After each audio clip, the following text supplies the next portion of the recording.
Un jour, un type beau comme Crésus m'a dit « Tu finiras sous les ponts ». Je lui ai dit « Ouais, mais ce sera mon pont ». Et dessus, il y aura écrit « Radio Maisto ». Radio Maisto.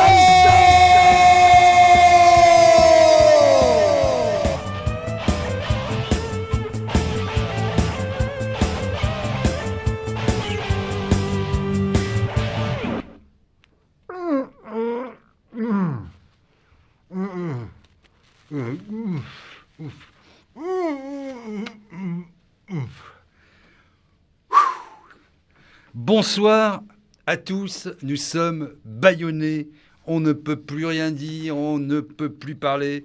Et le président de la République fait des commissions, après avoir fait des lois sur les fake news, avec Madame Laetitia Avia, vous savez, celle qui a une dentition magnifique, une musculature de rêve, et qui a un sacré caractère, surtout à l'arrière des taxis.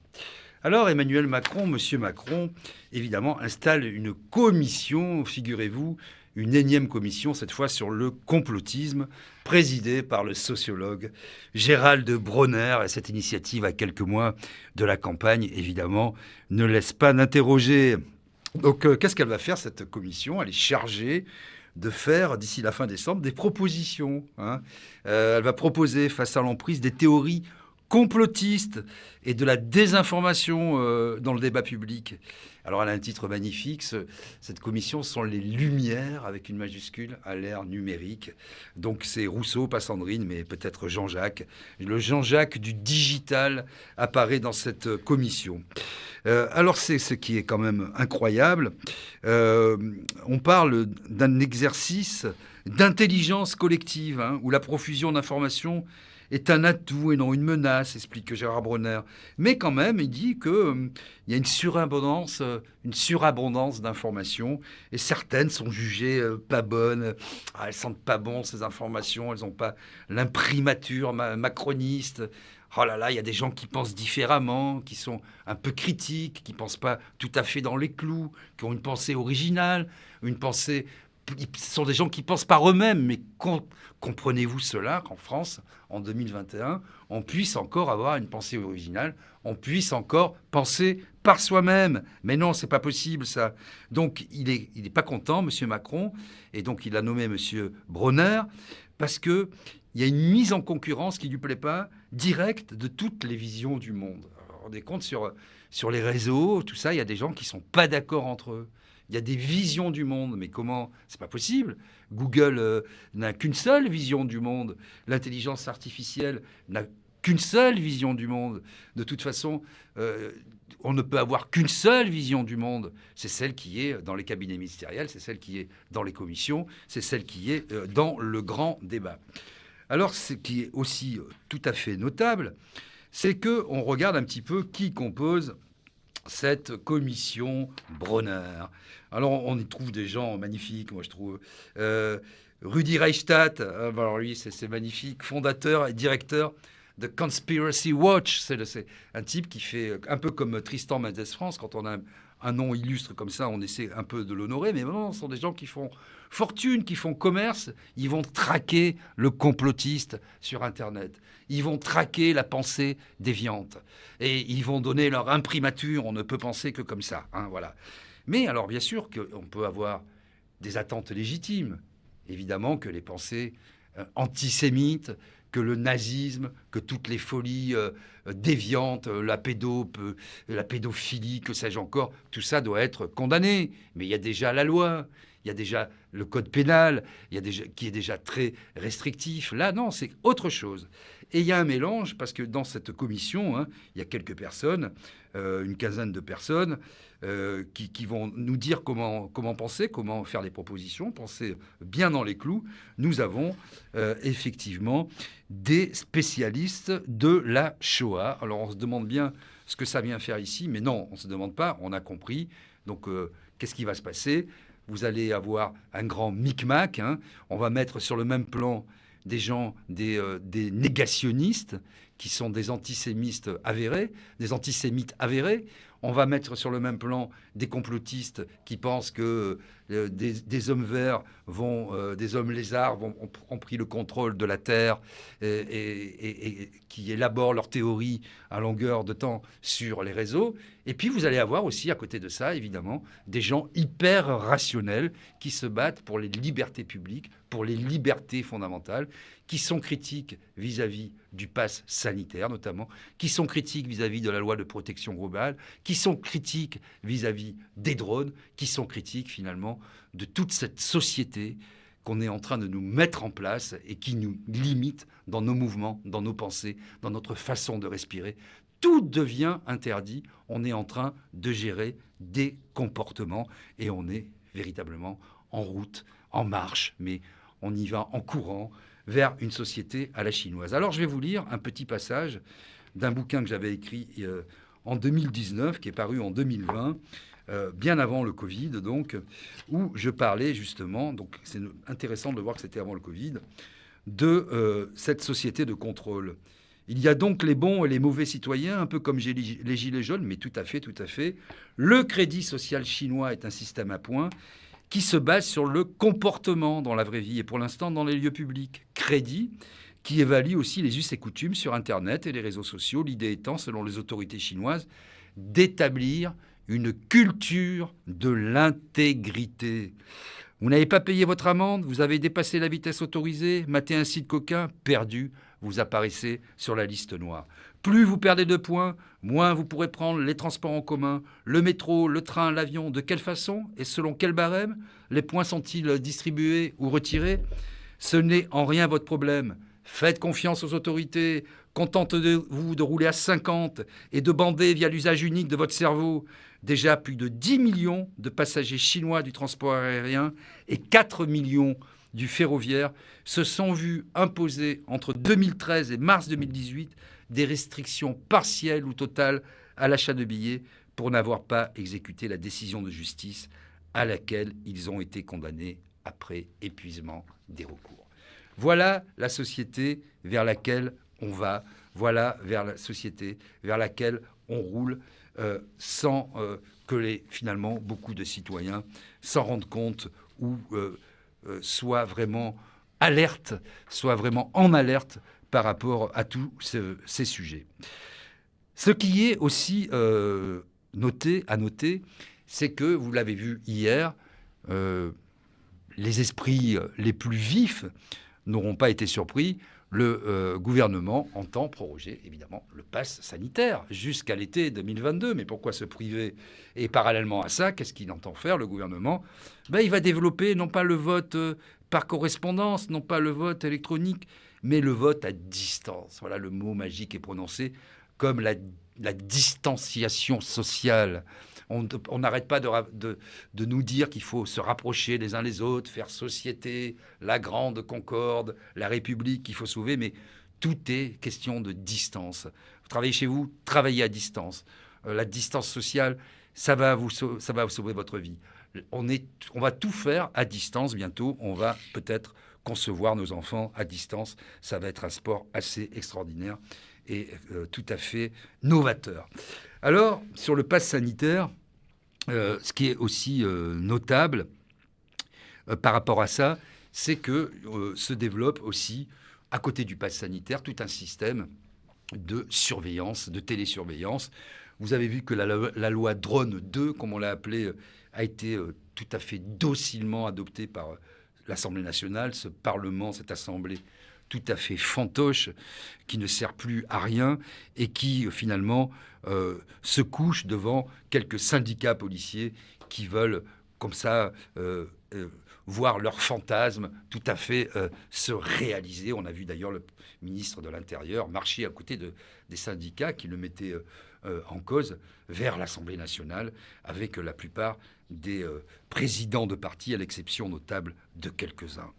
Donc, qu'est-ce qui s'est passé? L'Assemblée nationale a adopté cette nouvelle loi, qui était la même, en fait, qui a été refusée à 4 reprises, 2 arrêts du Conseil d'État, une décision de la CNIL, une décision du Conseil constitutionnel. Non, mais là, on revient avec les drones, les caméras dans l'espace public, les caméras fixes, les caméras nomades, les caméras piétons, tout ça ne suffit pas. Il faut surveiller toujours plus, toujours plus, toujours plus. Mais qu'est-ce que tu fais? Qu'est-ce que tu fais de ta vie? Où tu étais? Pourquoi tu es allé là? Est-ce que tu as ton pass? Est-ce que tu as ton QR code? Est-ce que tu peux consommer ton café? Est-ce que tu peux prendre un petit plat sympathique à la terrasse? Est-ce que tu peux aller voir mamie? Non, tu ne peux pas. Tu n'as pas ton pass. Tu as un comportement bizarre. On te surveille. C'est l'intelligence artificielle qui l'a dit.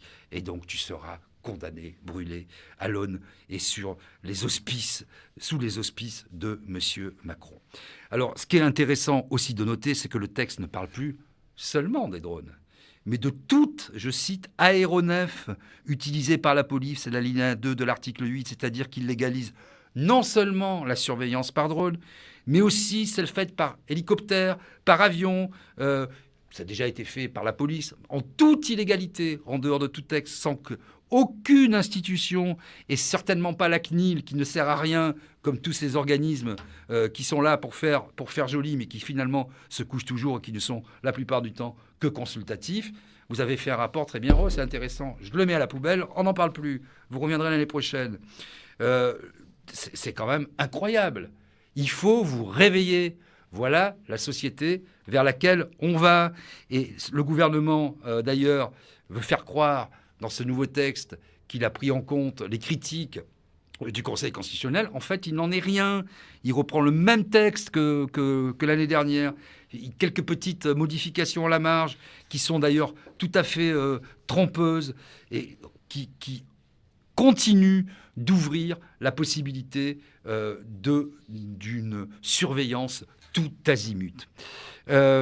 L'autorisation délivrée, par exemple, par le représentant de l'État qui prévoit un nombre maximal d'aéronefs, un périmètre géographique et une durée limitée. D'abord, le texte, qu'est-ce qu'il fait? Il ajoute une exception en cas d'urgence pour faire sauter cette limitation. Qui décide de l'urgence? On ne sait pas. C'est le préfet qui décide de l'urgence. Ensuite, hors cas d'urgence, cette limitation ne limitera pas ce que souhaite faire la police en pratique. Pourquoi? Parce que si la police souhaite d'avoir, je ne sais pas moi, 300 drones pour surveiller les manifestants contre le pass sanitaire, rien ne l'empêchera, le préfet, de l'y autoriser. Rien, ni personne. Et si l'autorisation est limitée à 3 mois, en théorie, par la loi, ce délai, en fait, il est indéfiniment renouvelable. Voilà la vérité. Et quand bien même le préfet voudrait se montrer exemplaire en autorisant que 2, 3 drones, 4 drones, limités à une zone ou un lieu, à un rassemblement à Paris pour la durée d'une manifestation à Marseille, à Lyon ou à Tourcoing, en fait, la police pourra capter un nombre incroyable d'informations. Et c'est encore plus vrai avec les hélicoptères et les avions au vu de leur immense puissance de captation. Donc ce sont de fausses limites, un faux encadrement. On a complètement remis le même texte au goût du jour et c'est passé, hélas, c'est passé comme sans aucune espèce de problème. Alors voilà, aujourd'hui, passe sanitaire qui va être prorogé, vote à distance avec toutes les questions que cela pose. On a vu dans d'autres démocraties à quel point ça a posé des questions et ça a posé des problèmes. On l'a abandonné dans les années 70 parce que ce n'était pas fiable, mais aujourd'hui c'est très fiable. Mais justement, c'est tellement fiable que c'est incroyablement fiable et ciblé. Et qu'est-ce que c'est que cette société où on prétend réguler ce que doivent penser les gens, alors qu'il y a déjà la loi, où une commission, un comité Théodule, qui ne représente personne, qui n'est élu par personne, qui va nous dire ce qu'il faut penser, ce qu'il faut écrire, ce qu'il faut avoir comme corpus d'idées et ce qu'on peut échanger entre nous sur les réseaux sociaux ou dans le débat public. Mais on est dans quel pays? On est arrivé à quel degré de crétinité, de crétinisme? On est arrivé à quel degré de soumission en France? Quand je vois tout ça, écoutez, je me dis que la bataille est peut-être perdue si les Français ne se lèvent pas, ne se réveillent pas et ne reprennent pas en main leur liberté fondamentale. Voilà, c'était mon coup de gueule de ce soir, parce que le colosse n'est là que parce qu'on est à genoux, que parce qu'on est faible, parce qu'on est soumis et parce qu'on n'ose pas dire non. Les hommes politiques ne connaissent que le rapport de force, mais c'est sûr, s'ils voient que personne ne s'oppose, s'ils voient que finalement, ah mais moi j'ai rien à me reprocher, moi on peut me filmer, sans voir plus loin que le bout de son nez, si on voit pas qu'on s'habitue jour après jour par notre passivité à cette société de surveillance qui va nous contrôler jusque dans le moindre de nos faits et gestes, parce qu'il faut savoir que tous ces systèmes, ces reconnaissances faciales, etc., ce sont des intelligences artificielles qui peuvent être programmées. C'est pas la peine d'avoir l'identité. On nous parle souvent d'identité. Non, ce sont des systèmes qui sont capables de détecter des mouvements de foule. Quelqu'un qui reste assis trop longtemps au même endroit. Quelqu'un qui peut avoir un comportement dit suspect selon les codes de l'intelligence artificielle. Est-ce qu'on veut de cette société-là ? Si on veut de cette société-là, si on veut vivre masqué, si on veut vivre sans arrêt, alors que le gouvernement lui-même, par la voix de M. Véran, a dit que l'épidémie était en forte baisse. Non, on continue avec le pass sanitaire qui n'a rien de sanitaire. Si on veut cette société-là, coucouche panier, on éteint Place de l'Info, on éteint Radio Maisto, on se branche sur BFM et on dit « Ah ouais, quand même !» Mais on n'est pas là pour ça. Allez, c'était mon coup de gueule de ce soir. Et tout de suite, vous avez un invité à ma droite. Clap, on change. François Asselineau, bonsoir. Bonsoir. Alors, vous êtes le président de l'UPR. Vous êtes candidat à l'élection présidentielle de 2022. Je vous rends l'appareil, en fait, parce que vous m'aviez invité il y a quelques mois, parce que vous avez aussi une télé, UPR TV. J'avais apprécié notre échange et je vous avais promis que dès qu'on se lançait, je vous rendrai l'invitation. Ça avait bien marché, d'ailleurs. On avait eu beaucoup de... On avait beaucoup de vues, voilà. Mais ça, c'est grâce à vous. 200 000. C'est grâce à vous, c'est pour ça que je vous réinvite. Alors non, mais c'est très intéressant, parce qu'il m'a semblé particulièrement utile de vous avoir ce soir, vu le contexte, parce que vous êtes d'abord un des rares hommes politiques français à vous être opposé à toutes ces lois liberticides, parce que vous êtes le seul, à ma connaissance, ou un des seuls à proposer le Frexit. Je crois qu'il y a Philippot aussi qui en parle. C'est à peu près tout. Dupont-Aignan, peut-être. Non, il n'est plus dans le Frexit. Donc ça, c'est aussi intéressant. Et parce que vous-même, on vous a accusé souvent de complotisme, d'avoir des théories déviantes. Alors après, on peut ne pas aimer ce que vous défendez. On peut le contredire d'un point de vue politique. On peut ne pas adhérer à vos idées. Mais en tout cas, moi, je puis témoigner que je vous ai souvent écouté, regardé, lu. Il n'y a rien de complotiste dans ce que vous dites. Au contraire, je dirais que c'est complètement rationnel, c'est complètement argumenté, notamment tout ce que vous écrivez, parce que vous êtes un des spécialistes de l'Europe et des institutions européennes, et aussi du souverainisme sous toutes ses formes. Donc, il m'a semblé utile de vous avoir et intéressant. Quel regard vous portez sur les quelques mois qui viennent de s'écouler, d'un point de vue évidemment sanitaire, mais plus largement d'un point de vue de la liberté d'expression? Alors je vais peut-être commencer du détail pour prendre un petit peu de hauteur de vue. Vous avez à juste titre signalé cette affaire que je considère comme très grave potentiellement, qui est cette commission sur la lutte contre... Rapprochez-vous un peu du micro. La lutte contre la désinformation, le complotisme, etc. Je crois que c'est vraiment très très grave parce que là, on franchit un nouveau pas vers la création de ce que George Orwell appelle le ministère de la vérité dans 1984. Vous avez d'ailleurs à juste titre souligné les noms de quelques personnalités. Moi, il y a quelqu'un qui s'appelle M. Rudi Reichstadt. J'aimerais savoir En vertu de quoi ce monsieur est-il invité constamment dans les médias ? Mais incroyable. Enfin, il a une couverture médiatique qui est 100 fois la mienne, même 1000 fois. Moi, j'ai 0 de toute façon. Qu'est-ce qu'il a donc comme diplôme qui lui permet d'avoir ça ? Oui, parce qu'il se présente comme un chercheur. Voilà, mais qui le finance ? Il n'est pas du tout Ça a chercheur. toujours été des structures publiques, la ville de Paris, ensuite l'État. Qui le finance ? Certains disent qu'il y a d'autres types de financement d'ailleurs. D'ailleurs, quelqu'un qui passe son temps à vouloir chercher le complotisme chez les autres, ça me fait penser, vous savez, à Tartuffe de Molière. C'est-à-dire, c'est pas très net, c'est pas très clair de passer son temps à aller chercher le complot ici ou là. Il y a d'autres surprises là-dedans, d'ailleurs, parmi les gens dans cette commission. Il y a ce médecin qui a fait des fake news, en veux-tu en voilà, qui est le responsable, je crois, de ce scandale de Charnier à Jussieu. Vous savez, Absolument. C'est quand même extraordinaire d'avoir retenu quelqu'un.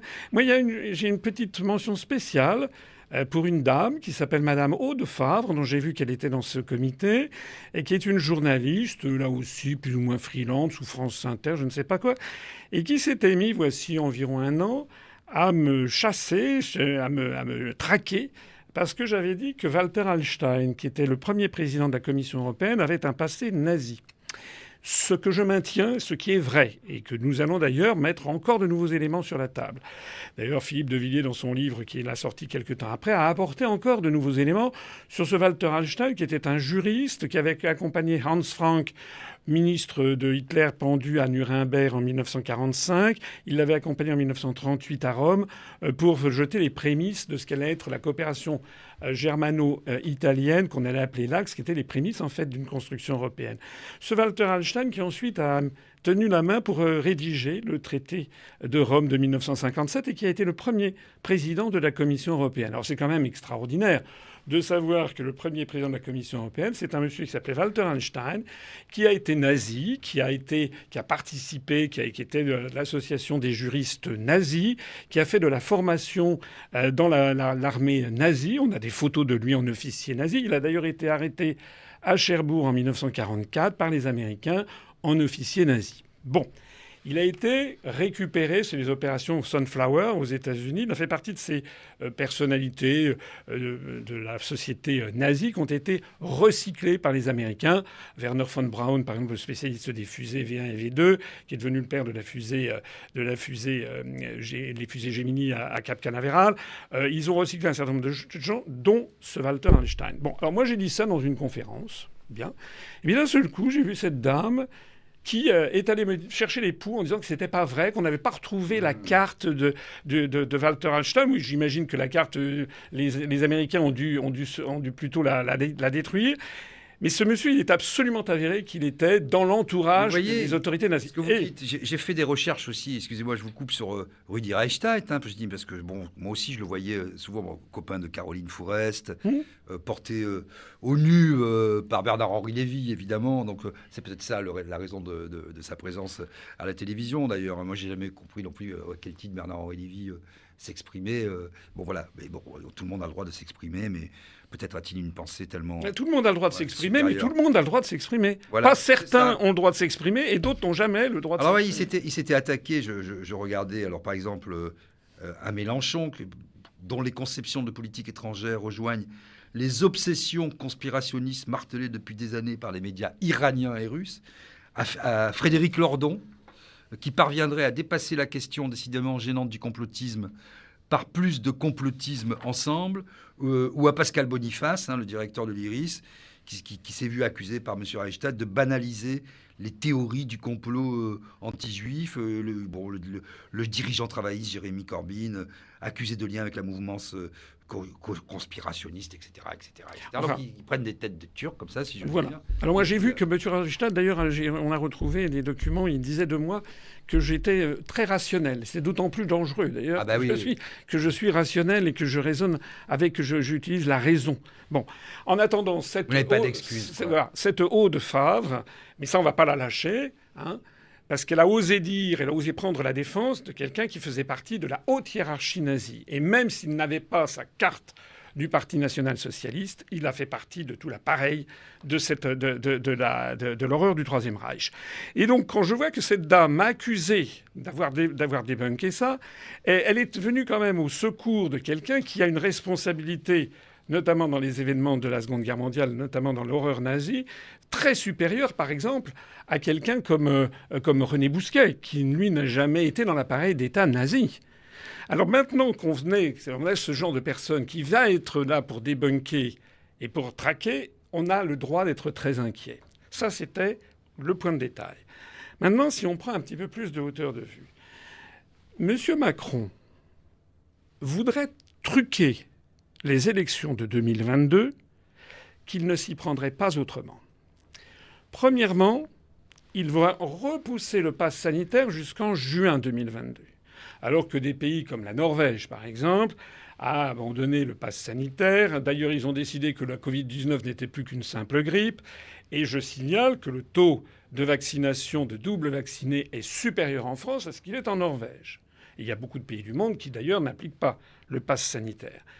D'ailleurs, ça n'est absolument pas justifié. Ça n'a jamais été justifié du point de vue technique, puisque on sait que les personnes qui sont vaccinées peuvent être contaminées. Mais en plus de ça, maintenant, la pandémie est sur le déclin. En attendant, premier acte, on impose le pass sanitaire jusqu'en juin 2022. Deuxième acte, ce qui, à mon avis, nous pend au nez, que l'on nous dise « vous ne pouvez pas aller voter dans les bureaux de vote si vous n'avez pas votre passe sanitaire ». Ce qui est un scandale, oui. Oui, mais ça ne sera pas le premier. Si on fait ça, troisième acte, Macron et le gouvernement pourront dire « mais vous pouvez très bien y aller si vous faites un test PCR », sauf que maintenant, les tests PCR sont à 50 €. Qui va être d'accord pour payer 100 € par personne pour aller voter aux 2 tours de la présidentielle dans ce cas-là? Pour voter Macron, je dépenserais toute ma fortune. Oui, je sais. Oui. Troisièmement, les gens vont pouvoir dire, et c'est ce qui est en train de se produire, on va organiser un vote à distance. Comme ça, vous ne pouvez pas vous plaindre. Si vous n'avez pas de passe sanitaire, si vous ne voulez pas payer le test PCR, vous aurez le vote à distance. Donc moi, là, on va dire, M. Reichstag va dire que je suis complotiste, mais vous savez, ce qu'on appelle un complotiste, c'est ce qu'on appelait faire des hypothèses, jadis, dans le temps que j'ai connu, vous aussi, dans un pays de liberté. Dans un pays de liberté, ça s'appelle le principe de essayer de faire des hypothèses, essayer de comprendre ce qui se passe, même si on nous dit le contraire. Ça fait partie d'un esprit libre, ça fait partie de ce qu'on enseigne dans la philosophie, dans le discernement. Non, mais... Il faut essayer de comprendre ce qui peut se passer et remettre toujours en cause les informations qui nous sont données. C'est au crible de la raison, c'est la pensée cartésienne. Et on peut quand même leur porter à leur crédit que de cet exécutif, au cabinet du président de la République, personne ne se déguise en policier pour taper sur des manifestants. Personne ne truque les vidéos. Par exemple, Ismaël Emelien, qui est au tribunal dans l'affaire Benalla, il n'a jamais truqué des vidéos. Sibeth Ndiaye n'a jamais propagé non plus des fausses adresses pour dire c'est la vérité. Monsieur Macron, évidemment, tous les gens qui suivent et qui likent tous ces tweets, ce sont des vrais comptes. Bon, certains ne parlent que le volapuc, mais c'est pas grave. Donc on peut quand même leur accorder le crédit de la rationalité et de la République irréprochable. Vous êtes d'accord avec ça? Oui, on peut le dire comme ça si vous le souhaitez. On peut dire aussi que M. Macron, depuis qu'il est à l'Élysée, n'a fait que multiplier les fake news, mais à un rythme absolument pharaonique, et d'ailleurs tous les européistes aussi. Je vois encore des gens qui sont là, par exemple, ça ne concerne pas seulement lui. Je voyais encore l'autre jour M. Xavier Bertrand pour les Républicains qui s'extasiait de voir que l'Union européenne avait versé des subventions pour un renforcement du port de Calais en disant voilà, c'est la preuve que l'Union européenne sert. Ça fait quand même 14 ans que j'explique, et malheureusement, ça c'est quelque chose qu'il n'est pas séant de dire à la télévision, que j'explique, alors heureusement de plus en plus de gens l'ont compris, que l'argent de l'Union européenne, c'est notre argent qui nous revient, après qu'on nous en a piqué un très grand pourcentage. Ça, c'est typiquement la fake news. Dire qu'il y a des subventions européennes, c'est en soi une fake news. Alors, ce que je voulais dire par là, c'était donc le deuxième échelon, c'est que moi je suis inquiet parce que effectivement, il est possible que l'idée soit de truquer les élections. J'espère que ça ne sera pas le cas, mais c'est possible que ce soit l'idée, qu'il y ait une tentation dans ce sens. Et puis troisièmement, et là j'arriverai en prenant le plus de hauteur de vue, on ne peut être en effet qu'inquiet, et vous l'avez montré dans votre éditorial, on ne peut être qu'inquiet de ces évolutions. de ces évolutions parce que tout ce qui faisait la France est en train de disparaître sous nos yeux. On est dans une situation maintenant, vous allez au resto, il faut que vous montriez patte blanche, décliniez votre identité.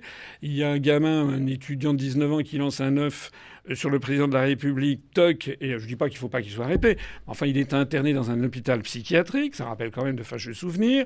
Vous avez, si vous dites que l'Union européenne a été lancée sur les fonds baptismaux par des personnalités qui étaient de l'entourage d'Adolf Hitler, on vous traite de complotiste. On n'a même pas le droit d'avoir un débat avec des historiens. Et voilà. Et donc, on est dans une société qui, petit à petit, perd tout ce qui faisait le charme, le sel de la liberté. Et je suis inquiet, en effet, de voir la passivité de mes compatriotes. Alors, il y a quand même des précédents historiques. Hein. Chateaubriand disait au début du XIXe siècle, vous savez que Chateaubriand c'était un aristocrate qui était contre la révolution qui s'était déroulée, la révolution française. Et il avait eu ce mot assez dur, mais peut-être assez vrai, c'est que contrairement à une image que les Français ont volontiers d'eux-mêmes, il avait dit les Français, en fait, les Français se fichent pas mal de la liberté, l'égalité seule est leur idole. Et de ce point de vue, malheureusement, je pense que Chateaubriand avait mis un point juste. Je pense que les Français sont beaucoup plus inquiets, beaucoup plus prêts à descendre dans la rue devant des inégalités criantes et devant ce qui est en train de se passer, c'est-à-dire l'effondrement de leur niveau de vie avec les tarifs de l'électricité, du gaz qui explosent, etc., etc.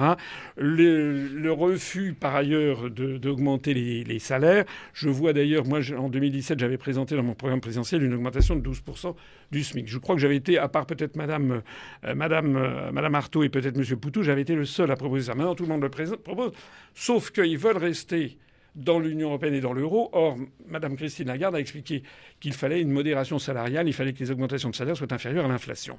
Donc, on est dans une situation qui, de toute façon, va vers une société avec des ultra-riches qui, eux, ont droit à tout, et puis une ouverture de l'éventail social avec des gens de plus en plus pauvres. Et je pense que si risque d'explosion sociale il y a, ou même de révolution, ça viendrait plutôt de là que finalement, plutôt que des libertés publiques, parce qu'ainsi est fait notre peuple. C'est pas du tout la même chose que l'on pourrait trouver, par exemple, dans les pays du nord de l'Europe, où les gens sont beaucoup plus attentifs au respect de leurs libertés individuelles. Oui, on en parlait tout à l'heure, et c'était la conclusion, d'ailleurs, dans un précédent débat, à laquelle nous étions arrivés, que c'était vraiment le problème du pouvoir d'achat. On parlait aussi de la crise des Gilets jaunes, qui avait été le catalyseur principal, et puis qu'après tout vient se greffer sur le sujet. Alors je voudrais vous entendre, parce que vous êtes évidemment un défenseur de la souveraineté nationale, sur cette affaire de sous-marins, parce que j'ai vu, ça m'a pas étonné, je vous dirais, que vous préconisez déjà ça depuis longtemps, hein, la sortie de l'OTAN. Alors je vous écoute sur le sujet parce que c'est passionnant. Essayez d'être pédagogique, pédagogue et alors l'OTAN, c'est un sujet complexe pour les gens. Oui, l'OTAN, c'est l'organisation du traité de l'Atlantique Nord. C'est-à-dire une organisation qui est née après la Seconde Guerre mondiale, sous la houlette des États-Unis. D'ailleurs, le secrétariat de ce traité est tenu à Washington, et un État qui voudrait sortir de l'OTAN doit le notifier au gouvernement des États-Unis d'Amérique. C'est quand même assez curieux. C'est un traité multilatéral, mais qui est bien sous la houlette de Washington. Ce traité a été signé le 4 avril 1949 et avait vocation à protéger, à accorder le parapluie nucléaire américain, si l'on peut dire, au Canada d'une part et à l'Europe de l'Ouest face au camp socialiste. Pendant des années, je vais vous avouer un truc. Je suis entré à l'ENA, je croyais encore, quand je suis entré à l'ENA, une erreur. Je croyais qu'en fait, c'était pour répondre au pacte de Varsovie, en fait. Non, pas du tout.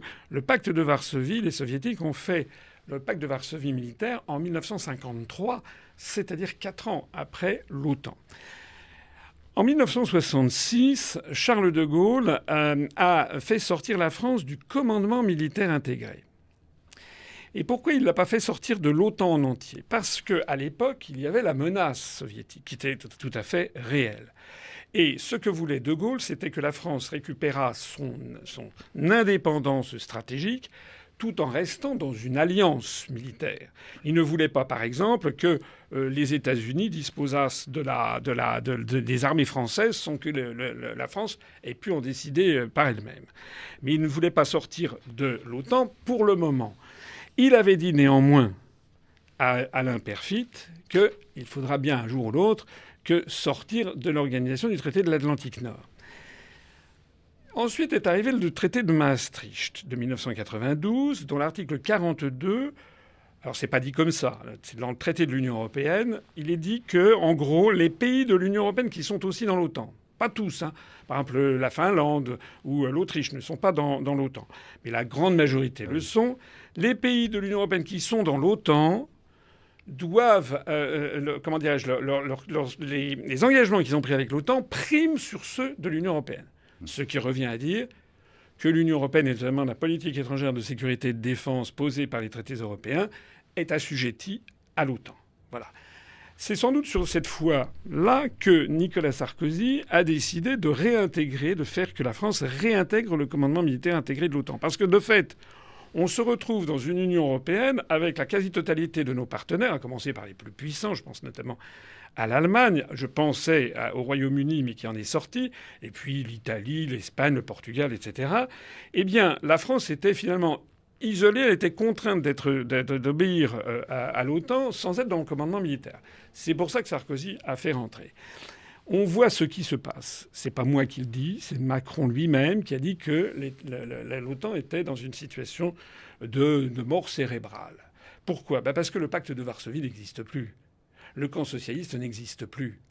Et l'OTAN, petit à petit, est devenue une espèce de police mondiale pour aller imposer la volonté des Occidentaux en général, mais surtout de Washington en particulier, un petit peu là où Washington a décidé d'intervenir. Notons quand même que dans l'exécutif, d'abord le premier d'entre eux, je dirais, ou le meilleur d'entre eux, je ne sais pas comment il faut l'appeler, M. Jupiter, Emmanuel Macron, veut ressusciter cette menace russe. Oui, on a d'ailleurs, ils en ont parlé encore à l'occasion de la commission Bronner. C'est toujours la Russie, la Russie, la Russie. Oui. On a l'impression, mais c'est parce que nous Blanquer, sommes... quand les logiciels dysfonctionnent, c'est une attaque de hackers russes, alors que, bon, comme s'il est... Vous voyez ce que je veux dire ? Donc on veut ressusciter, là aussi, au niveau français, cette vieille inimitié il y a des méchants, supposée, en tout cas. Il y a des méchants qui sont la Russie, qui sont la Chine. Ça fait partie... Vous savez, de ce grand échiquier, hein, ce livre de Zbigniew Brzezinski, qui était un conseiller diplomatique du président Carter, qu'il a écrit, où l'on conçoit le monde par grands pôles. Et il y a un monde, le monde dit judéo-chrétien, qui intègre l'Amérique du Nord avec l'Europe occidentale.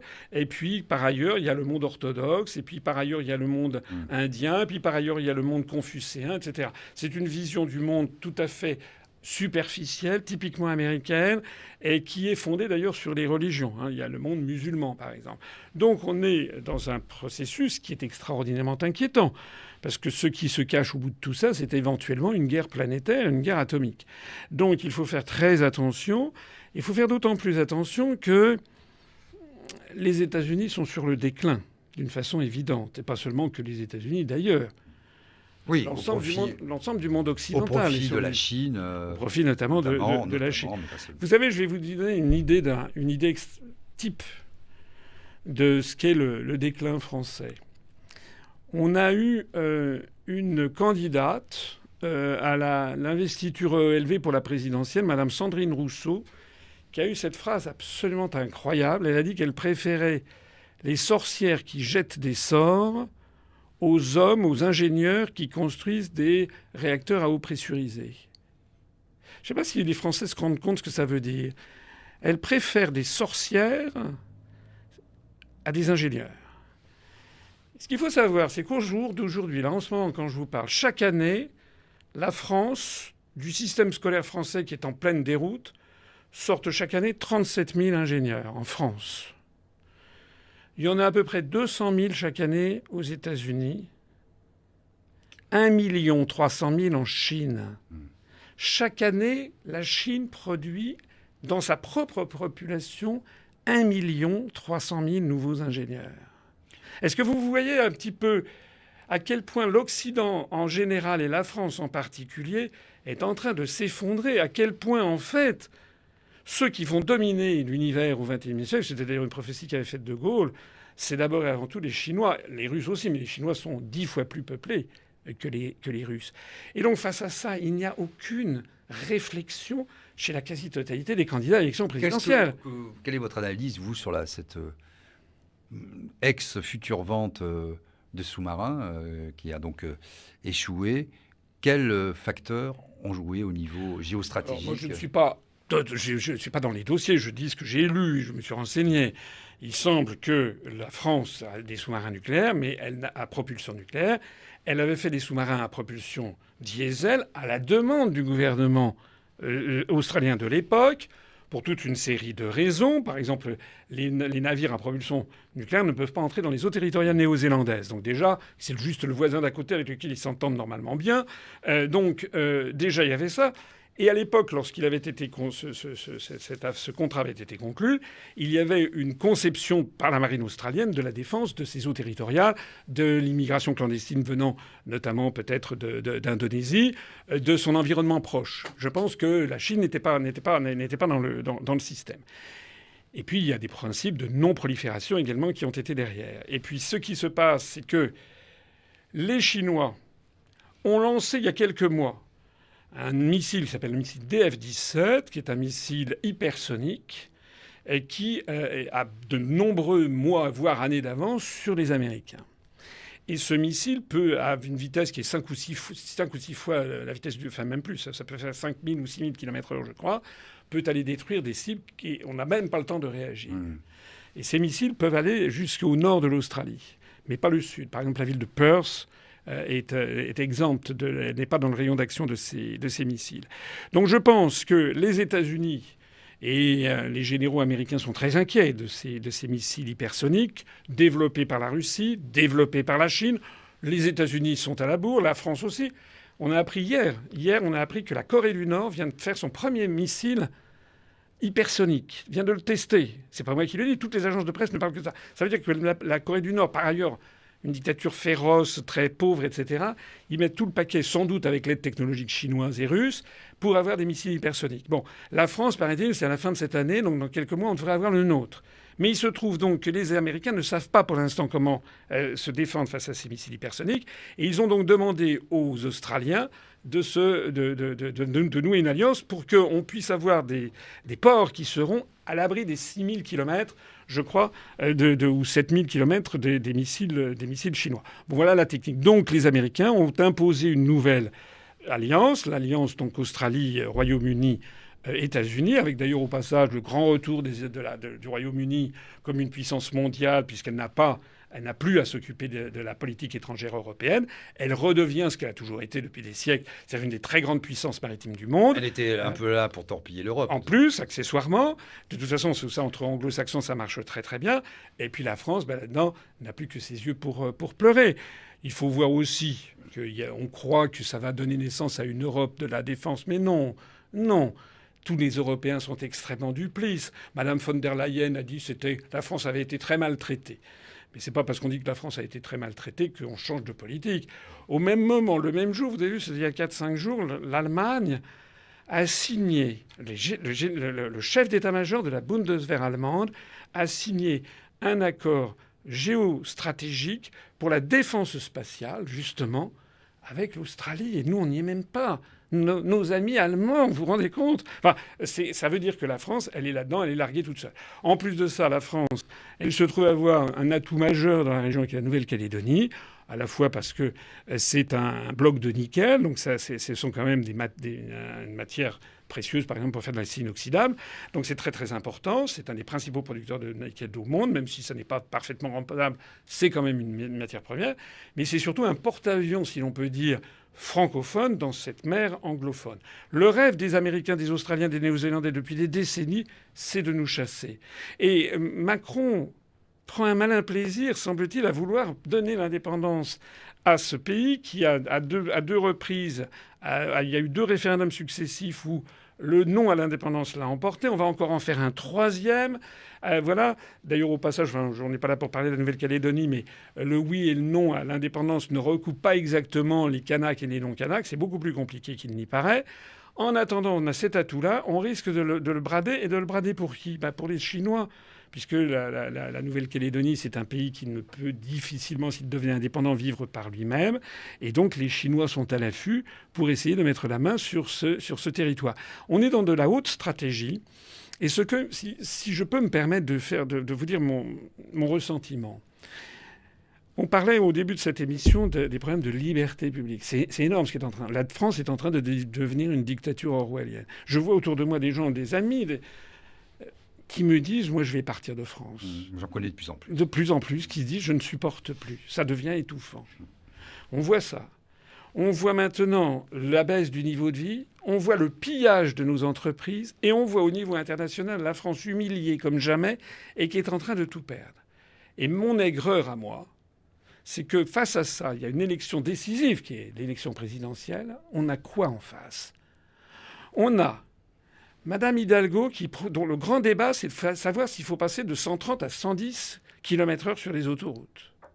On a Madame Rousseau qui nous parle de... Ce qui est formidable, ce sont les sorcières. Bon, elle n'y est plus.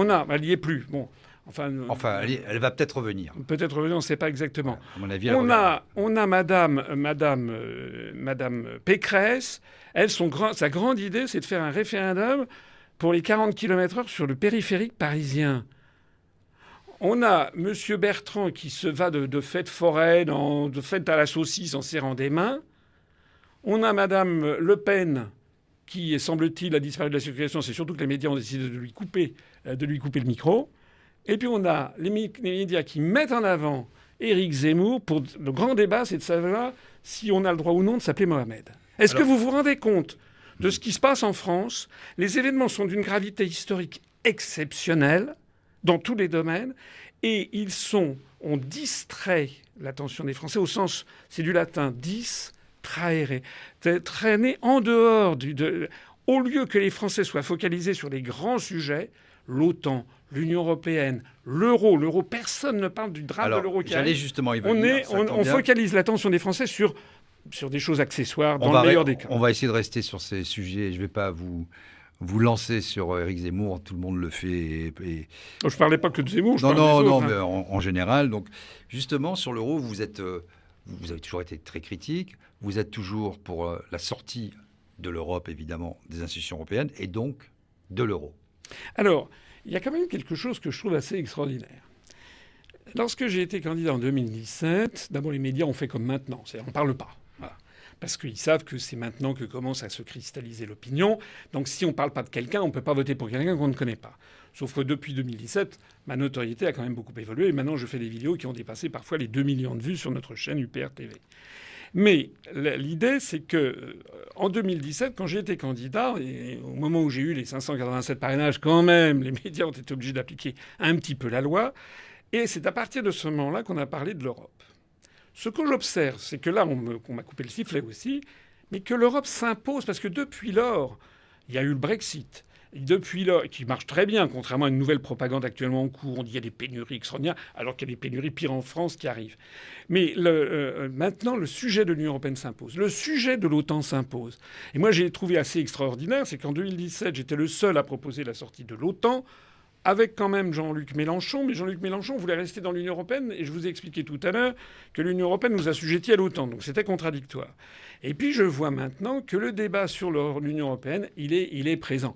Je vois que M. Montebourg dit qu'il va faire un référendum pour appliquer les directives européennes. Je vois. Qu'est-ce que vous en pensez de cette... je vois monsieur... Est-ce que c'est applicable d'abord? Mais attendez, je vois M.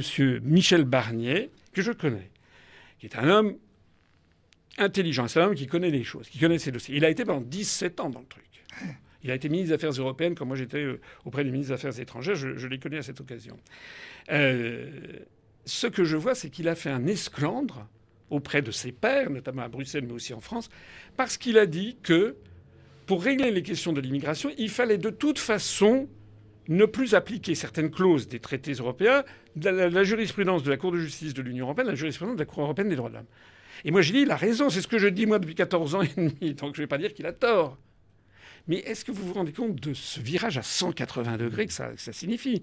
Lui, comme Montebourg, ou comme Madame Le Pen, qui a dit aussi qu'il fallait que la Constitution française prime. Le problème de tous ces gens-là, c'est que ce qu'il propose n'est pas applicable au regard du droit européen. Il y a un arrêt.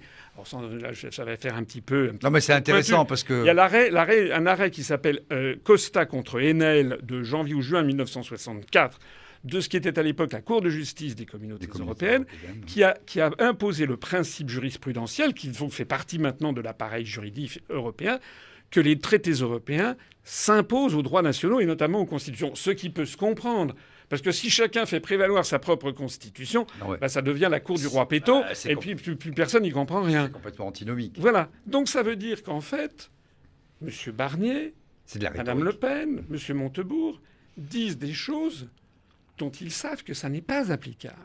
Et donc, ce qui, moi, me fascine, si vous voulez, parce que je suis à la fois un homme politique, mais j'ai aussi le regard de l'historien, c'est que, de toute façon, ce que je dis depuis 14 ans arrivera. De toute façon, l'Union européenne explosera. De toute façon, l'euro va exploser. Et je voudrais ici m'adresser à tous les retraités qui m'écoutent. Il y en a qui disent « Oh là là, si l'euro explose, que va devenir ma retraite ?» Je dis « Non, méfiez-vous. C'est si on reste dans l'euro qu'il faut qu'il y a des soucis à se faire. Il faut sortir de l'euro pour protéger la retraite des Français. » C'est peut-être l'occasion d'expliquer un peu à tout le monde les mécanismes de la création de monnaie, les mécanismes d'inflation maîtrisés et l'incapacité qu'on a quand on n'a plus de souveraineté monétaire à agir sur les finances publiques et sur la vie de tous les citoyens. Parce que quand on peut dire on est dans la doxa, même si on a dépassé les critères de Maastricht depuis bien longtemps et qu'on les a explosés, en tout cas, il n'y a pas d'inflation, on ne peut pas faire évoluer les choses et on ne peut pas gagner ce qu'on a perdu en mettant un peu d'inflation à des moments, jouer sur les ressorts de la monnaie. Voilà. Et de toute façon, on a la même monnaie que l'Allemagne. Bon. Et on ne peut pas... Et peut-être question subsidiaire, justement, excusez-moi, de faire la comparaison avec l'Allemagne dans la balance des paiements et dans le commerce extérieur de façon tout à fait excédentaire. Vous l'avez tout. Les Allemands ont un appareil productif, un tissu industriel qui est très très performant par rapport aux Français. Et c'est pas nouveau. C'est pas nouveau. Quand j'étais sorti de l'inspection générale des finances, j'étais entré dans la direction des relations économiques extérieures à Bercy, c'était il y a une trentaine d'années. Il y avait le directeur adjoint de cet établissement, de cette direction, qui m'avait dit « Oh, dès qu'il y a un nouveau ministre, on connaît de la musique, il faut faire un plan PME export. » À chaque fois que vous avez un nouveau ministre du commerce extérieur en France, c'est un plan PME export. Pourquoi ? Parce que le ministre, il arrive et il dit toujours comment se fait-il que les Allemands ont un excédent commercial et nous, non. Et à chaque fois, on est obligé d'expliquer aux ministres qu'eux, ils ont un tissu industriel avec des grosses PME qui parfois sont en monopole mondial, alors que nous, on n'a pas ça.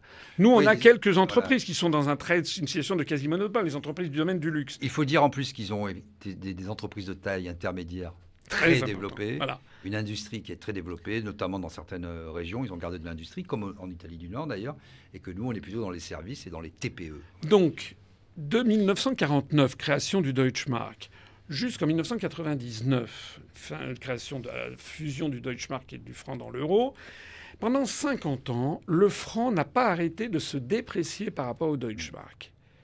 Mais ça, alors je sais que c'est compliqué à comprendre parce que c'est pas intuitif.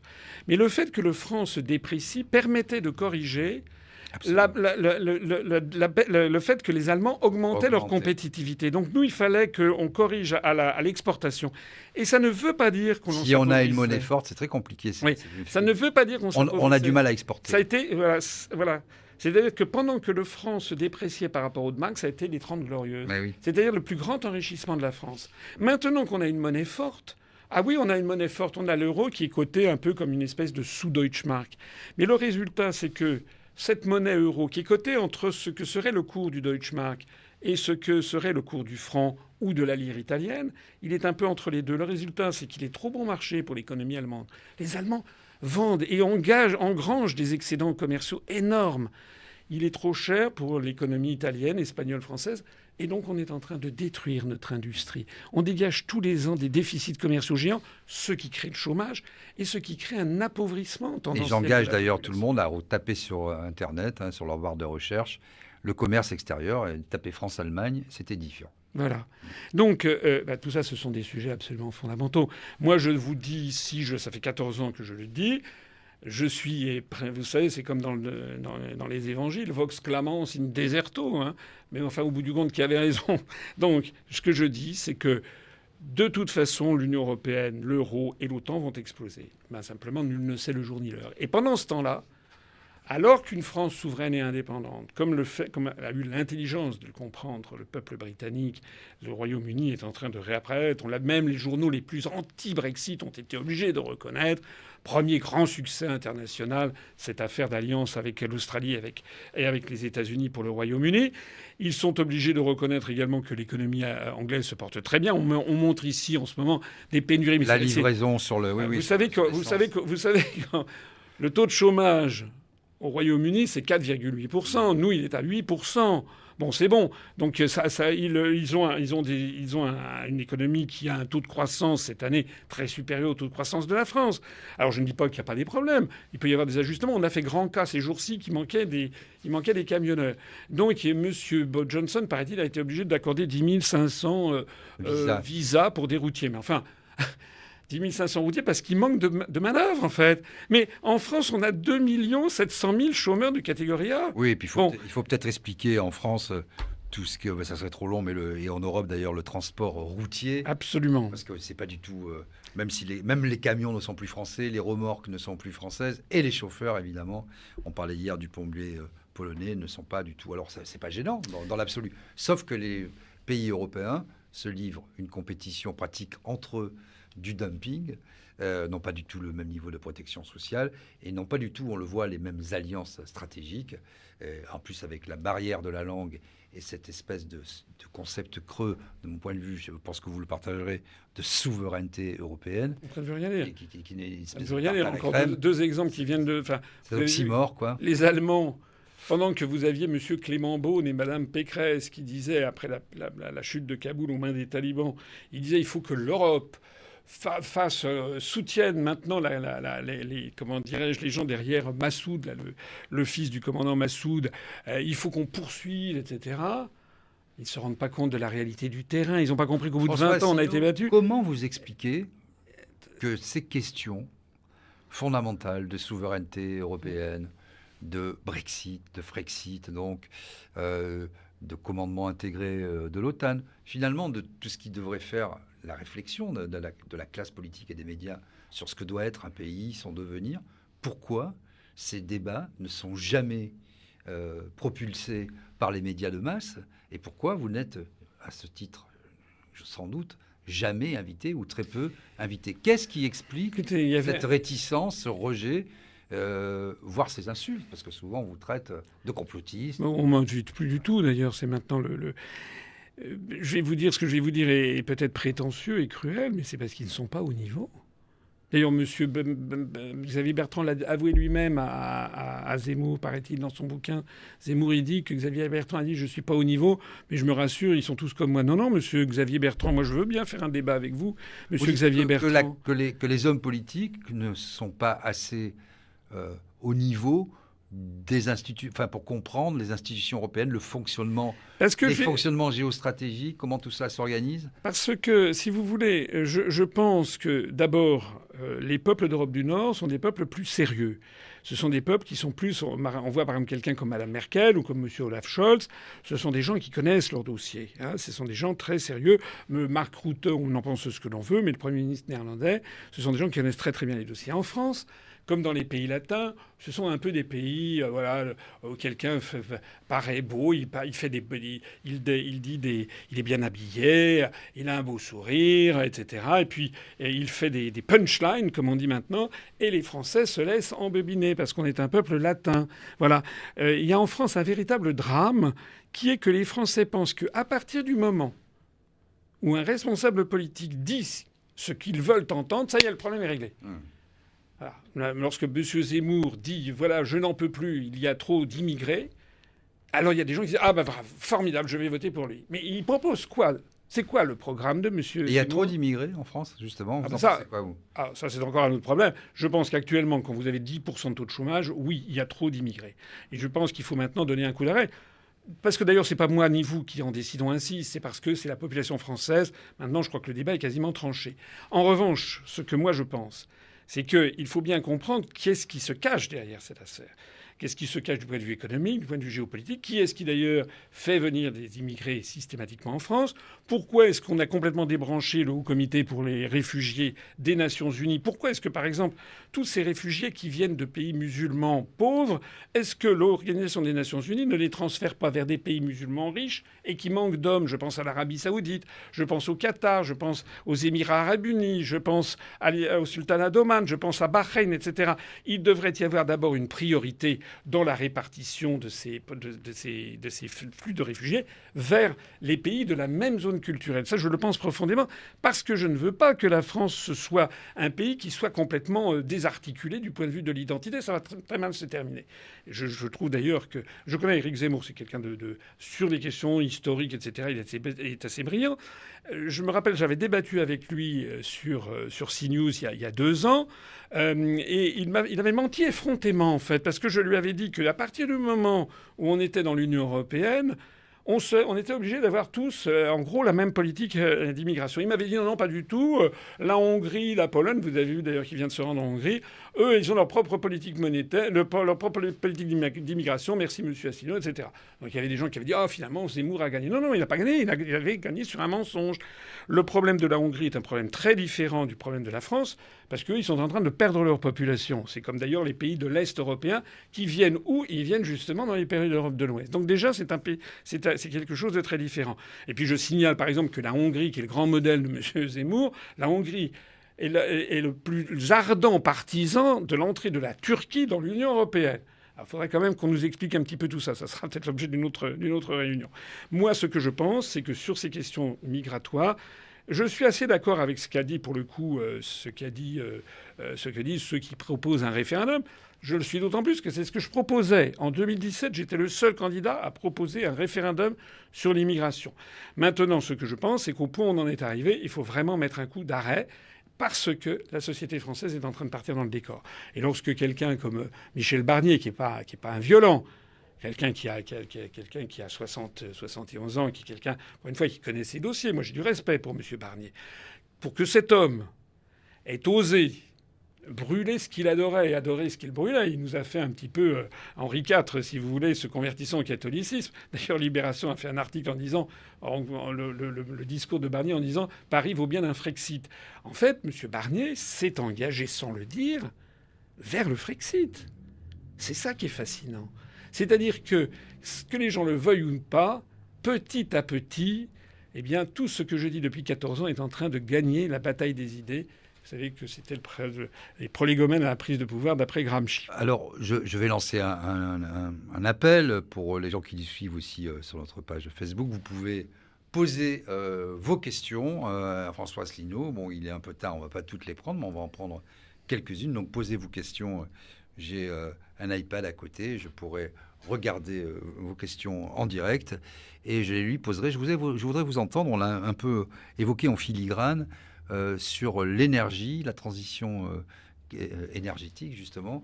Vous êtes favorable au nucléaire ou pas du tout? Oui. Alors, je fais un petit aveu.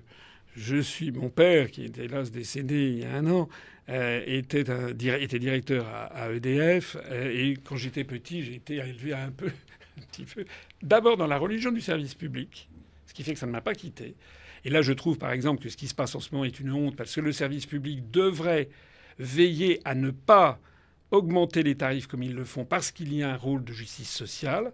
Et donc l'État doit éventuellement financer des exercices déficitaires, que ce soit sur l'électricité ou le gaz, pour ne pas étrangler les gens. Mais j'ai également été élevé dans une certaine admiration pour le nucléaire. Bon. Alors ensuite, mon esprit s'était un peu ouvert, j'ai quitté la maison, j'ai vu des choses diverses et variées.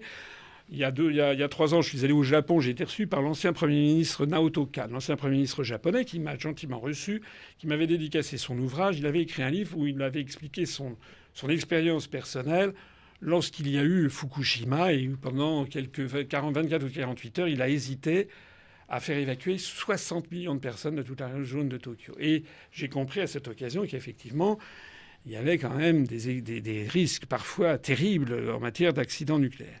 Mais l'un dans l'autre, quand même, il faut reconnaître, et même beaucoup d'écologistes le reconnaissent, c'est qu'au jour d'aujourd'hui, comme on dit, avec les techniques que nous connaissons, eh bien, l'énergie nucléaire, tout le monde sait que c'est l'énergie la plus propre. C'est celle qui n'émet pas de gaz à effet de serre. Ce qui fait d'ailleurs que la France est le champion du monde parmi les pays développés quant à la modicité de l'émission de ces gaz à effet de serre. Je me permets de dire un mot d'ailleurs à ce moment-là sur l'écologie punitive.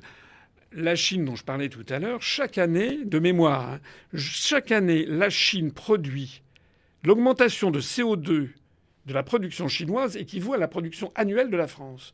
C'est-à-dire que tous les ans, la Chine produit une France supplémentaire de CO2. Quand vous avez ça... Oui, la France contribue, entre guillemets, c'est rien du tout. 0,9% à l'échelle mondiale. Donc, voilà. Moi, je trouve que de ce point de vue, la focalisation de l'opinion publique sur cette question, elle est légitime parce que les gens ont envie, effectivement, de protéger leur environnement. Mais cette focalisation contre la voiture, etc., est quand même idéologique. Et moi, ce que je voudrais dire, c'est que si on veut vraiment...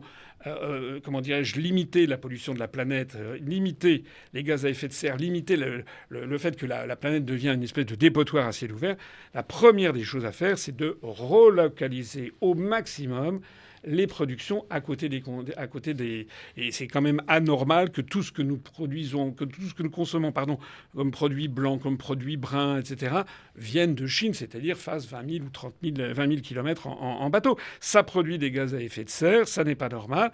Donc il faut avoir une relocalisation. Mais dire cela, parce que c'est ça qu'il faut, la première des priorités, ça veut dire qu'il faut casser les traités européens, puisque la mondialisation est portée par les traités européens comme les orages sont portés par le coup de tonnerre.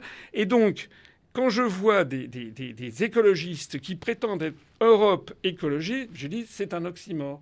On ne peut pas à la fois vouloir la construction européenne ultralibérale avec la libre circulation des mouvements de capitaux dans le monde entier qui pousse justement à toutes les délocalisations et en même temps vouloir produire de moins en moins. Allez, ça n'est pas possible. On va prendre quelques questions. Je vous demanderai des réponses rapides parce qu'il est déjà tard et qu'on a explosé les compteurs, mais c'est que c'est intéressant. Pensez-vous que l'élection de 2022 aura bien lieu, l'élection présidentielle en date et en heure? Comme ça. On va lire dans la boule de cristal. Oui, je dirais comme ça spontanément, je dirais plutôt oui. Maintenant, tout peut arriver, y compris que M. Macron soit empêché auparavant, ou bien qu'il y ait une manipulation pour reporter des élections. Mais je n'y crois pas trop. Ce que je crains beaucoup plus, c'est ce que je disais tout à l'heure, c'est une manipulation qui a déjà commencé. Le fait que moi, je suis totalement blacklisté, ce qui d'ailleurs, je dis parfois à ceux qui m'écoutent, je dis finalement c'est le meilleur argument que je puisse faire valoir, que vous pouvez me faire confiance. C'est que je suis vraiment celui qui défend les intérêts du peuple français contre l'oligarchie qui tient les médias et qui tient le système. Alors... Toute personne, tout responsable, tout candidat à l'élection présidentielle qui est médiatisé, et plus il est médiatisé, plus il a donné de gages au système. Que pensez-vous du RIC ? Le RIC, il était dans mon... Alors, ça s'appelait pas le RIC, ça s'appelait le RIP, mais c'était dans notre programme, dans mon programme. Je dis notre parce que c'était aussi le programme pour les législatives. C'était dans mon programme en 2017. Donc, je suis tout à fait favorable à un référendum d'initiative citoyenne. Je renvoie donc la personne qui s'intéresse à ça, qu'il aille voir notre programme de 2017 qui est encore en ligne. De façon générale, je suis pour qu'on multiplie les référendums. Soit à l'initiative du président. J'avais inventé un système que je trouve toujours bien, c'est qu'actuellement, il y a un référendum, c'est seulement le président. Mais on a pris un peu une mauvaise tournure parce que c'est un petit peu de la faute de Gaulle. Le président dit, voilà, il faut voter oui en général. Et puis, donc ça devient plus... c'est moins un référendum sur la question posée qu'un référendum pour ou contre le président. Et moi, je pense qu'il faudrait avoir deux types de référendums pour le président. Un référendum où il s'exprime, où il dit, voilà, il faut voter oui. Mais à ce moment-là, il engage sa responsabilité personnelle. Et s'il propose un référendum où il appelle à voter oui et que c'est le non qui l'emporte, il doit dégager. Exemple, Jacques Chirac, en 2005, sur le traité sur la Constitution européenne, il avait appelé à voter oui. Le non l'emporte à 55%. Normalement, s'il avait été gaullien, au sens de la conception gaulienne de la Constitution, même si rien ne l'y obligeait, il aurait dû partir. Et moi, je propose d'inscrire ça dans la Constitution. Si un président de la République fait un référendum et qu'il appelle à voter oui ou appelle à voter et que c'est l'autre option qui est choisie, il est démissionnaire. Mais je proposais de faire un autre type de référendum, que le président puisse poser une question et s'abstenir absolument de prendre parti. Par exemple, je ne sais pas, moi, par exemple sur la dette publique, par exemple sur l'immigration, parce que je proposais un référendum en 2017, par exemple sur les modalités de l'énergie, les sources d'énergie, par exemple sur les éoliennes. Moi, je ne verrais personnellement, ça me paraîtrait normal, si je suis président de la République, que je fasse un jour un référendum en disant aux Français, est-ce que vous êtes pour ou contre les éoliennes ? Et puis il y a un grand débat national. Et puis moi, je dirais, moi, je ne prends pas parti. À partir du moment où le président n'aurait pas pris parti, il serait fondé à continuer à gérer la France en appliquant la politique qui aurait été déterminée. Et puis il y aurait donc un troisième référendum, le référendum d'initiative populaire ou d'initiative citoyenne, qui permet aux Français de s'emparer d'un sujet. Alors il faut éviter, je pense, d'avoir des référendums tous les 4 matins, parce que d'ailleurs, regardez ce qui se passe en Californie ou en Suisse, ils ont quand même des garde-fous pour ne pas qu'il y ait des référendums tous les jours ou tous les mois. Il y a un quota de signatures à avoir déposé en mairie. Il y a également une chronologie à des moments dans l'année. Mais moi, j'y suis très favorable. Est-ce que vous êtes pour la réduction du nombre d'élus en France ? Ah oui, je l'ai dit. Là aussi, ça faisait partie de mon... Écoutez, il y a un temps perdu formidable. Que les gens aillent voir mon programme de 2017. Non, mais les gens, ils vont pas voir les... Voilà, moi je peux... Aujourd'hui, il faut diminuer... Vous êtes toujours candidat pour l'élection ? Oui, bien sûr. Vous avez commencé à récolter les signatures ? Depuis un certain temps, parce que sinon, on me poserait des... Vous êtes serein ? Vous êtes serein ? Oui, je pense, honnêtement, écoutez... C'était la surprise. Moi, j'ai été candidat à l'élection présidentielle. Donc je sais quand même que c'est difficile. C'est pour ça que je ne peux pas vous dire écrire victoire. Mais je pense que j'ai de bonnes chances, si nos militants continuent à en chercher, je pense que j'ai des chances sérieuses de l'être de nouveau.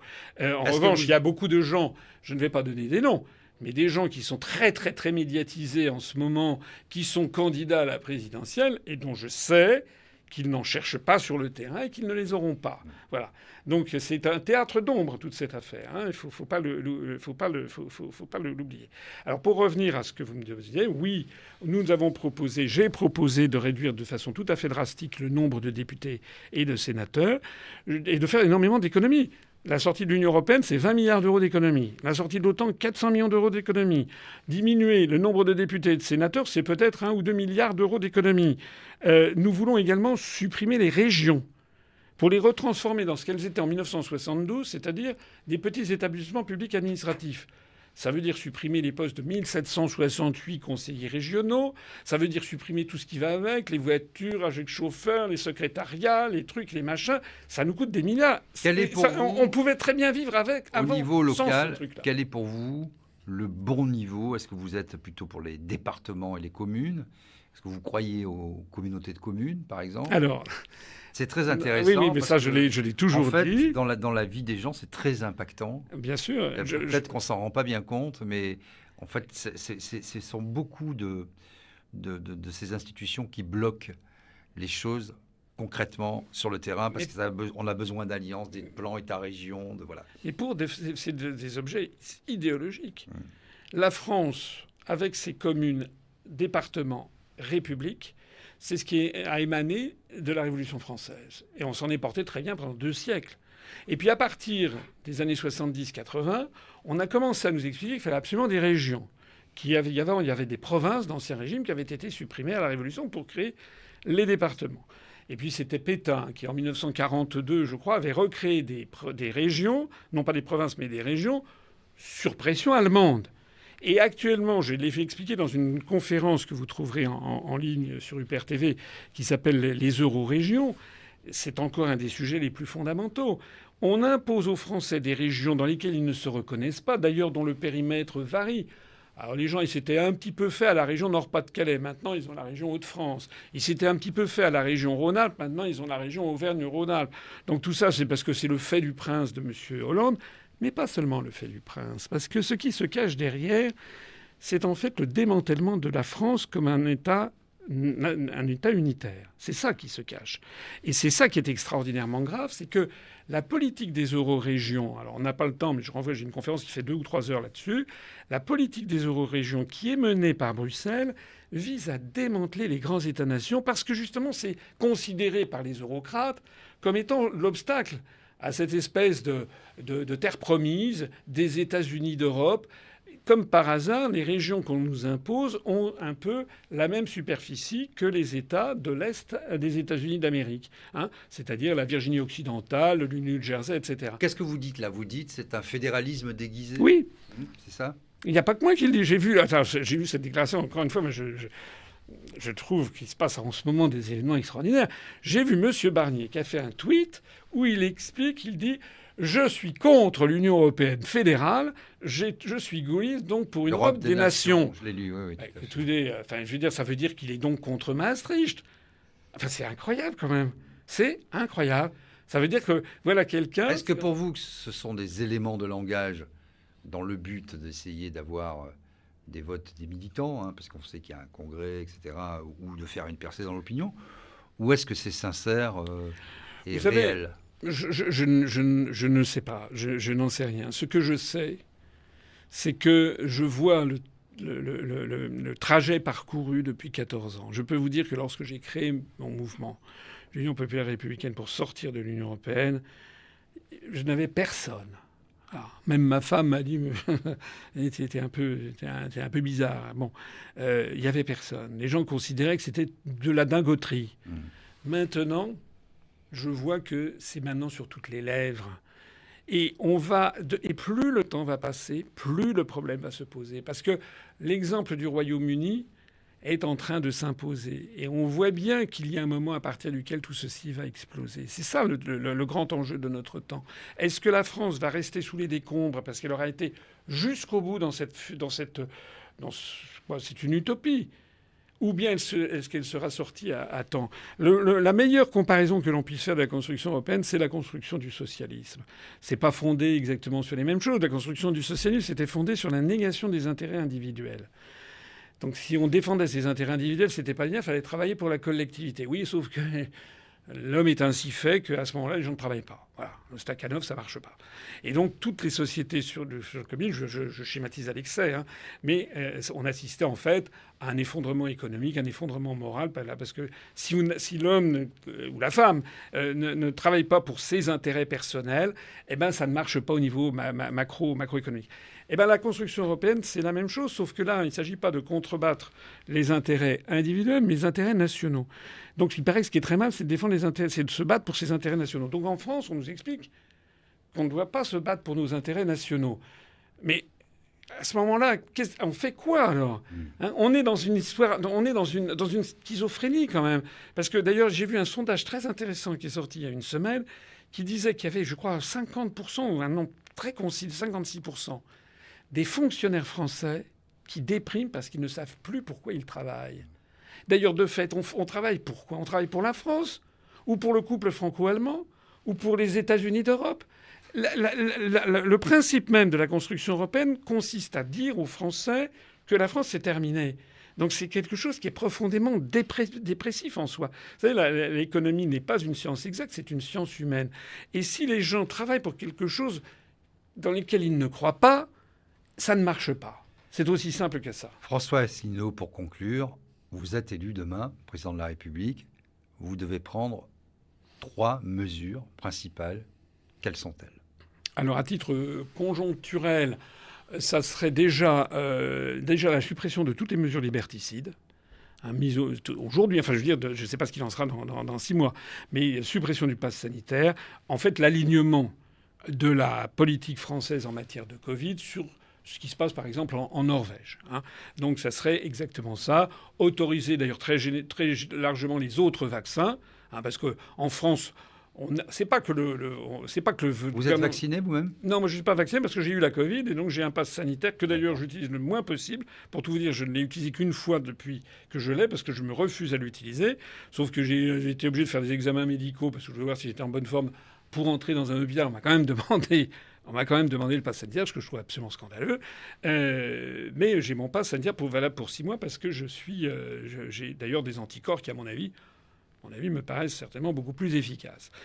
Mais ce que je ne trouve pas normal, c'est que le gouvernement actuel ne pousse pas à la vaccination. Il pousse à la vaccination de certains vaccins et de pas d'autres. Allez, Deuxièmement, c'est lancer la procédure de sortie de l'Union européenne, c'est-à-dire convoquer nos partenaires de l'Union européenne et dire qu'à partir de ce jour, je lance le fameux article 50. Avec une date. Avec une date qui des 2 ans pour commencer à négocier. Et puis la troisième solution, enfin dans le même mouvement, je dirais, j'avertis également le secrétariat du gouvernement de Washington que nous allons, en vertu de l'article 13, cette fois-ci, du traité de 1949, sortir de l'OTAN. Et là, il y a un an, mais là, il n'y a pas de négociation, ça se fait au bout d'un an. Donc ça, c'est la deuxième, c'est se libérer la France de ces chaînes européennes et atlantistes. Et puis, je dirais, la troisième chose, c'est quelque chose de tournant autour de la justice sociale. C'est-à-dire augmenter... Il faut absolument redonner du pouvoir d'achat au peuple français. Et puis, il faut absolument casser la destruction des services publics. C'est trop important parce que sinon, c'est le tissu social même de la France qui est en jeu. Voilà. Eh bien, François Asselineau, merci beaucoup. J'espère que, il y a beaucoup de gens qui ont suivi votre exposé. C'était aussi intéressant, il me semble, que la dernière fois. Vous pouvez nous retrouver sur pdatv.fr. On va mettre tout ça en ligne très rapidement sur notre page Facebook, la page Facebook de PDA. Et on vous retrouve demain pour Déo et débat à 18h30. Et je vous retrouverai avec plaisir pour Radio Maisto à 19h30 jusqu'à 20h30. Donc d'ici là, portez-vous bien. Merci à tous. Salut, bonsoir. Radio Maisto.